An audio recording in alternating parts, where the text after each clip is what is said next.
Shoulders బాగా build అవ్వాలని ఎలా స్టాండింగ్లో నిలబడి ఓవర్ హెడ్ ప్రెస్ చేస్తున్నారా? అయితే మీరు చేసేది కంప్లీట్లీ రాంగ్.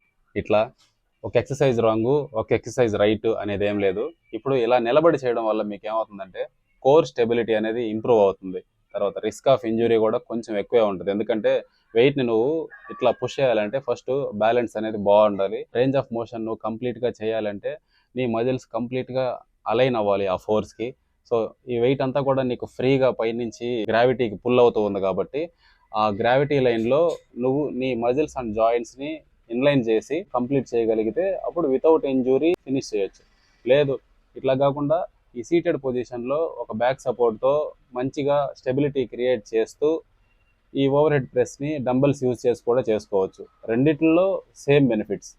కాకపోతే రిస్క్ ఆఫ్ ఇంజురీ కానీ కోర్ స్టెబిలిటీ ఇంప్రూవ్ అవ్వడం కానీ దీంట్లో స్టాండింగ్ వేరియేషన్లో ఉంటుంది. దీన్ని మిలిటరీ ప్రెస్ అని కూడా అంటారు, డంబల్ ఓవర్ హెడ్ ప్రెస్.